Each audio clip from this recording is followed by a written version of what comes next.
El autor de la novela La vida sin milagros de Narciso de la Cruz es el doctor Roberto Ramos Meléndez, psicólogo, escritor y ex catedrático de la Facultad de Educación de la Universidad de Puerto Rico, recinto de Río Piedras.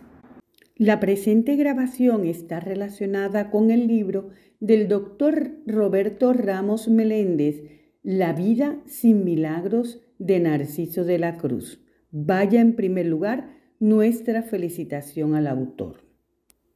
La presente obra, La vida sin milagros de Narciso de la Cruz, viene a enriquecer el acervo cultural y artístico de la puertorriqueñidad, obra que desde el título nos evoca el género de la novela picaresca, porque aunque su estilo narrativo mimetiza la teoría psicológica del escritor de una sucesión de momentos, concretan en esta obra una sucesión de relatos del personaje Narciso que sirve de hilo conductor entre todos los relatos para permitirnos inscribir la narrativa dentro del género de novela corta.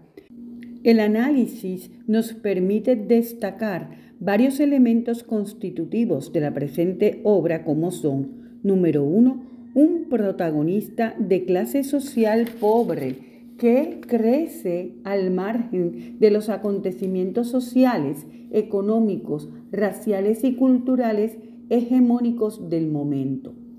Número 2.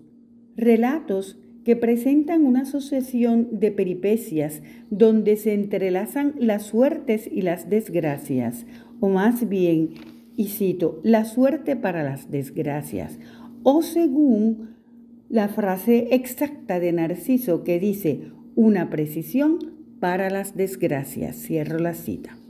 Número 3.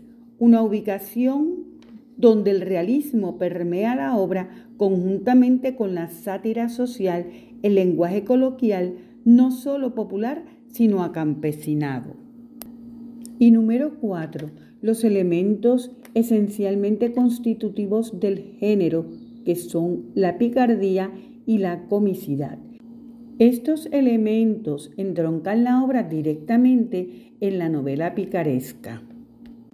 Las peripecias de Narciso, que se constituyen en desgracias, son ubicadas dentro de un humor pueblerino que desata carcajadas en las y los lectores.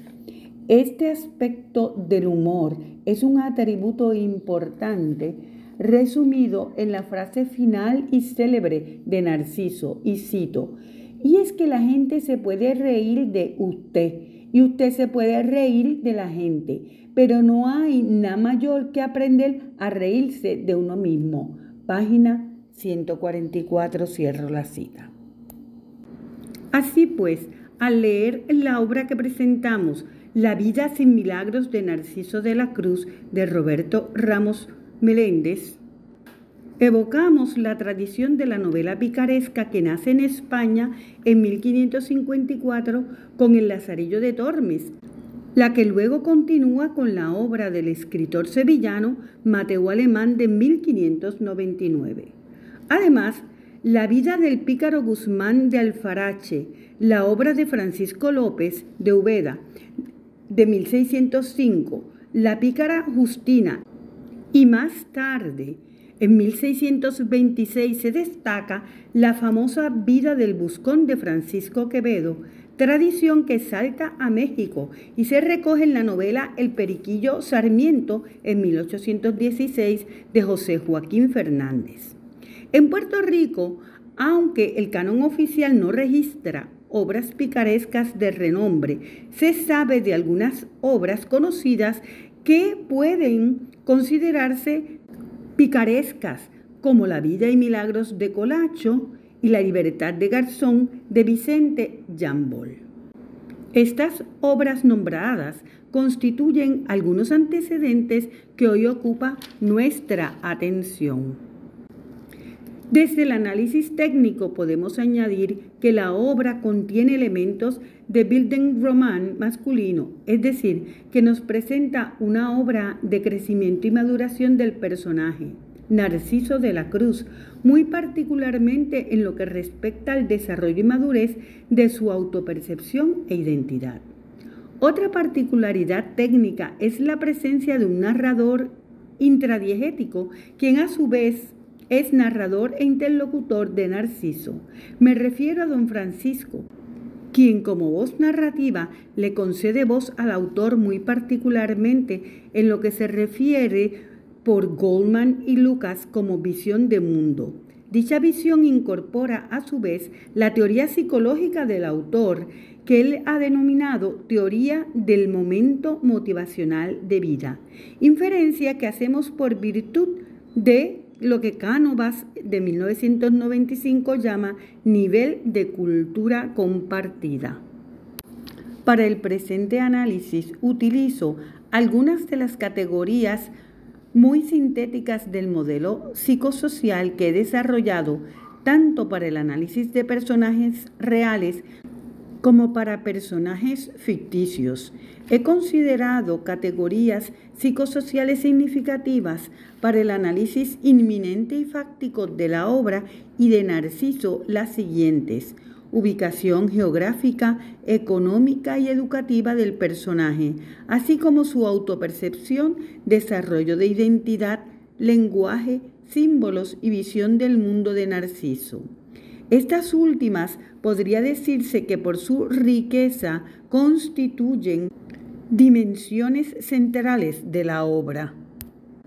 Inicio el análisis con la cita de la página 17, donde se indica que Narciso de la Cruz nació y se crió en un barrio llamado Pueblo Chico, el cual se infiere que forma parte de Puerto Rico y que Narciso es puertorriqueño.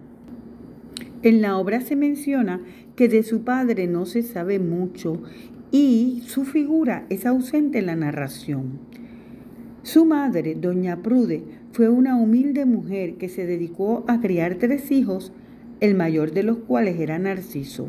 Doña Prude trabajó muchos años como empleada doméstica, por lo cual Narciso creció en un ambiente de estrechez económica, razón y causa de muchas de sus desgracias, citadas por el autor de la siguiente manera: no tener chavos para pagar la cuenta de la expulsión, página 33, y no poder comprarse un par de zapatos, y que su maíz los mandaba a hacer a la zapatería para pagarlo poco a poco, y vivían en casa alquilada, cuyas facilidades sanitarias consistían de una letrina en la que, cito, condenó sus zapatos y medias rotas. Cierro la cita. Confiesa además que no tiene 4º año ni diploma de universidad, página 87. Y como dice, y cito, la escuela ya no lo soportaba porque no era capaz de resolver los problemas que los maestros le pedían y decidió no volver a la escuela. Cierro la cita, página 20. Por eso, más tarde, decide emigrar a Estados Unidos a buscar fortuna. La autopercepción e imagen de Narciso recoge características que se han atribuido a gran parte de la población buena de nuestro pueblo, tales como la persistencia, perseverancia, dignidad, laboriosidad, espiritualidad, religiosidad, honestidad, capacidad para soñar, para no lamentarse, resistir y tener una visión optimista de la vida. Además, confiesa ser amante de la décima y la improvisación. No obstante, hay 2 características particulares de Narciso. La primera es su forma de hablar, común en la dicción y pronunciación puertorriqueña, que tiene raíces genéticas en las etnias indígenas y africanas, en las que sobresale el uso de la R velar, el cambio de R por la L, como en saber, por qué, verdad, soñar, cuerpo y otras. En ese sentido, el lenguaje de la obra mimetiza de forma ejemplar el hablar puertorriqueño y campesino de nuestro pueblo, acto que intentó hacer el escritor y poeta José Ramón Che Meléndez y no logra porque no le es natural. Y el autor Roberto Ramos lo logra magistral y exactamente. La característica principal del personaje es la que le da el nombre de Narciso, es decir, el narcisismo, reflejado en su continua preocupación por la apariencia física, por su, y cito, cuerpo atlético, por su gallo repunteado, por su ropa. Se pasa mirándose en el espejo, en las vitrinas, compulsión que lo lleva a querer abrazarse, su desmedida preocupación por cómo lo ven otros, especialmente las mujeres a las que quiere conquistar, tendencia que lo lleva al disimulo constante y a su confesa debilidad por las mujeres bellas, a quienes les repite frases constantes como las siguientes: soy tan hermoso que ni los espejos me resisten. Pues ahí evadiendo espejo para no abrazarme de tan lindo que amanecí hoy, y estaba seguro de que ella se iba a gotear por él como se gotea la fruta cuando está madura. Página 21. La verdad es que iba más lindo que nunca.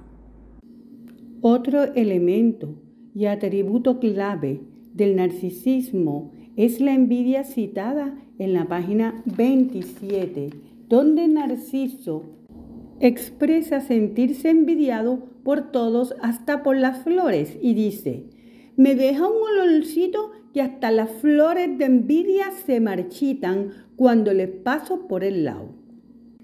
Estas alusiones a la envidia son frecuentes en el capítulo 10, desde la página 98 hasta la página 105, y Narciso las retoma aún después de la supuesta madurez de su identidad. La identidad es una de las categorías medulares dentro de la obra. Se esparce desde la primera página hasta la última. No obstante, es en las secciones o capítulos del 7 al 10 que el autor plasma en el personaje de forma explícita y abundante la concepción, encuentro y afirmación de su identidad. Se inicia el relato del capítulo 7 con una manifestación de identidad que aún no ha madurado, centrada particularmente en la apariencia o componente físico. Esto se refleja en la siguiente cita: proteger su apariencia y su imagen era la forma más adecuada de reafirmar su identidad. De esa manera, fortalecía el concepto de sí mismo y el valor que a éste le asignaba.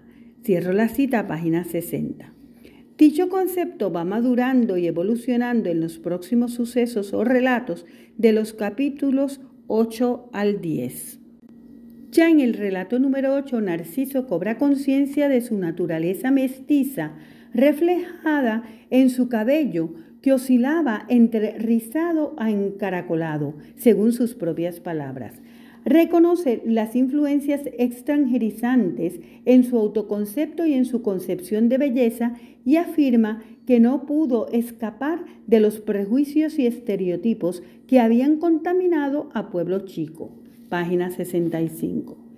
En la voz de don Francisco, quien sirve de alter ego en la narración, se expresa un punto de madurez en el desarrollo de la identidad cuando dice, y cito: la costumbre de valorar los pueblos por su tamaño o ubicación no es correcta. Narciso lo fue entendiendo poco a poco, porque, aunque sentía un extrañable amor y aprecio por su pueblo y su país, no estaba exento de las influencias extranjerizantes ni de la realidad colonial de nuestro país.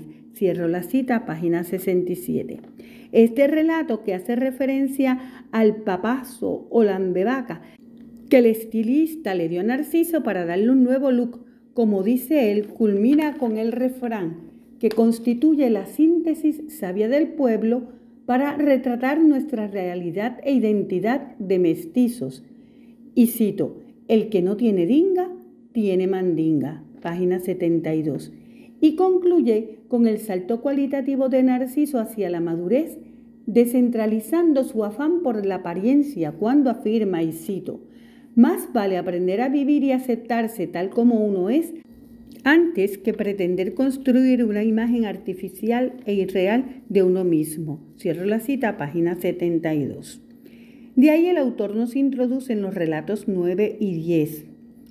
el primero de los cuales representa el choque de culturas que vive Narciso en Estados Unidos y la expresión estereotipada de que, cito, los Puerto Ricans son unos machotes. Cierro la cita, página 81.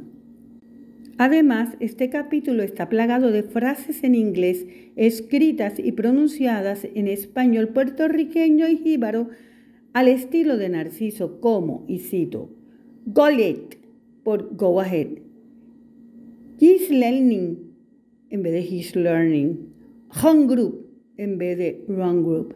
Las experiencias trágico-cómicas de Narciso en este escenario le llevan a decir lo siguiente, que no quiere saber de los americanos y, cito, si ellos no aprecian las cosas que yo podía hacer, no merecían que yo fuera parte de ellos. Cierro la cita, página 83.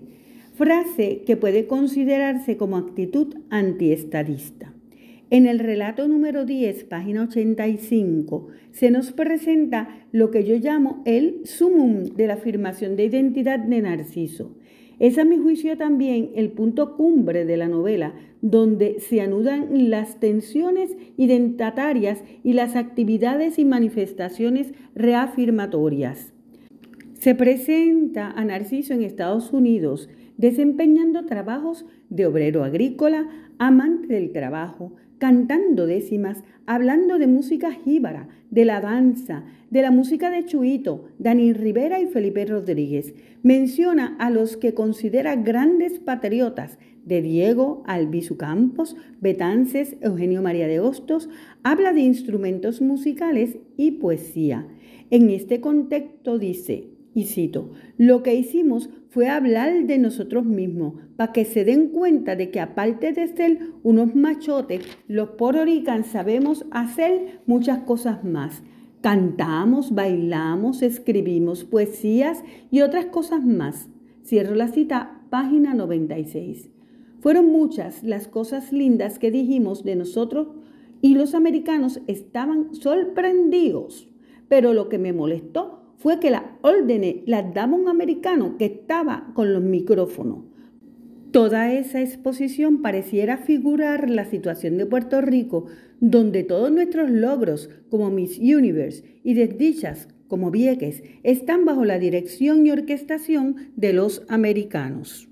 Con respecto al lenguaje, resalto la multiplicidad de palabras exclusivamente puertorriqueñas que el autor dice como maimía o mimay, yagua, jaldabajo, emboyá, guille, dolor encangrinao, firulístico, chambones, eleto. Además, incluye anglicismos nuestros, escritos y pronunciados en puertorriqueño, como espolsoda, sangui, leltornet, entre muchos otros. El autor destaca también multiplicidad de refranes, de los cuales escojo uno de los que considero más bello y cito, si la corriente se rindiera por las piedras que encuentra en su camino, no habría río. Cierro la cita, página 29. Desde mi perspectiva, esta frase en cierta medida sintetiza la visión de mundo del autor y sus personajes. La síntesis de la visión de mundo de la obra, donde el autor, narrador y personaje se hacen una misma voz, la encontramos en la siguiente cita. Si aprendemos a manejar el dolor y el sufrimiento como sucesos de vida propios del momento, podríamos vivir de una forma más sosegada y con más paz interior. Cierro la cita, página 30.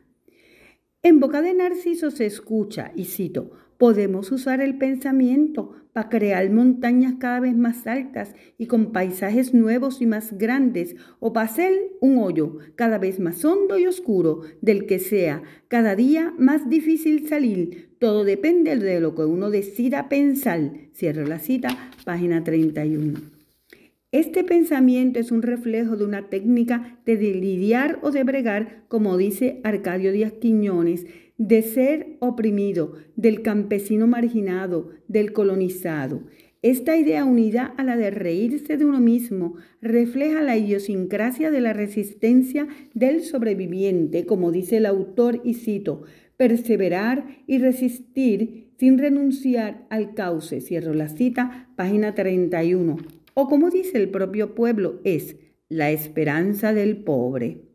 Esa visión de mundo que constituye su motivación intrínseca, unida a la motivación extrínseca de las mujeres de sus momentos, se conjugan para empujarlo a seguir adelante. Sobre la tensión de género en la obra, el foco es Narciso, el personaje masculino. La obra también nos enfrenta a una sucesión de personajes femeninos, entre ellas Doña Prude, la madre de Narciso, que aunque no es descrita con lujo de detalles, el autor nos dice que fue una mujer humilde, que se dedicó a criar 3 hijos y puso mucho empeño en que sus hijos echaran hacia adelante. Fue una madre trabajadora doméstica que pagaba sacrificada y religiosamente su casa. Fue también prodigiosa de los sueños y supo transmitirle a Narciso una visión optimista o prometedora de la vida. Es la mujer que dice, soñar no cuenta nada. Esa fue la mejor herencia de Narciso, dice don Francisco. Su capacidad para soñar. Doña Prude es también una mujer de gran espiritualidad y religiosidad, y también devota del Santo Cristo del Martirio, a quien le rogaba para que Narciso saliera del maleficio de la precisión para las desgracias. Es decir, Doña Prude nos evoca a muchas de nuestras abuelas y madres de los primeros 50 o 60 años del siglo pasado. Algunas otras figuras femeninas presentadas por el autor, Margarita, Rosa la joven oficinista, no son figuras de fuerza en los relatos. Son solo personajes auxiliares que le sirven al autor para presentar la motivación de conquista de Narciso. Son aves de paso en la sucesión de momentos que vive Narciso. No son presentadas como personajes femeninos con fuerza e identidad propia. Solo están en función de contextualizar y alimentar la obsesión narcisista y la falsa autoestima de Narciso, tan centrada en su apariencia física. La novia Cándida es la única que representa un reto mayor para Narciso, a quien él la describe en la página 119 como la conquista de mi vida.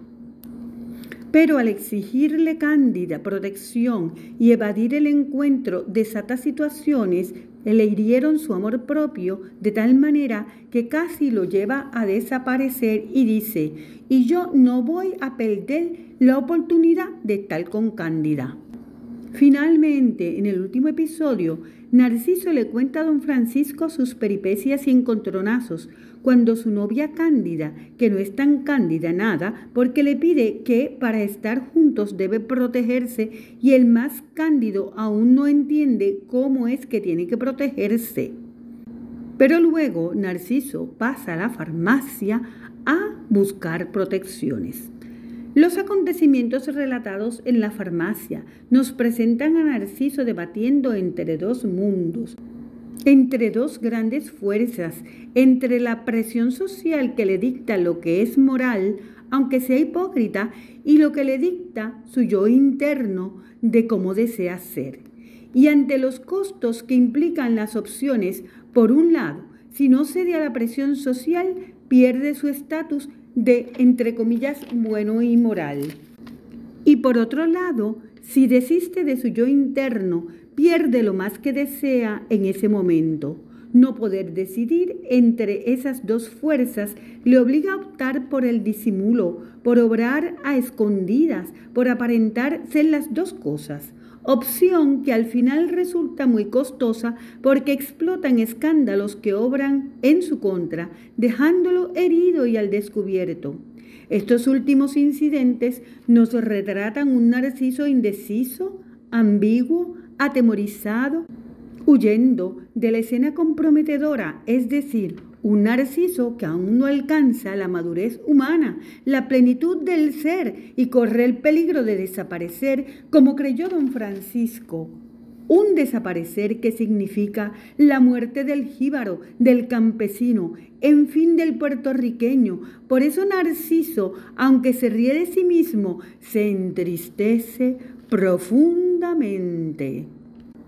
Todo ello me llevó a pensar que Narciso prefigura a nuestro pueblo puertorriqueño que ha vivido un proceso de desarrollo en una sucesión de momentos históricos, dando pasos hacia la maduración, pero que aún no ha logrado la plenitud sin ataduras en su encuentro diario consigo mismo. Cierro la cita, páginas 142, 143. Y ese caminar nos conduce a la más alta realización del ser individual y colectivo. En este momento yo digo que viva Narciso, que viva el pueblo chico, que vivan los narcisos y narcisas desobedientes, que viva Vieques, que viva Puerto Rico y enhorabuena, hermanos y compañeros. Felicidades especialmente al autor, creador y mi compañero de labores, Roberto Ramos Meléndez.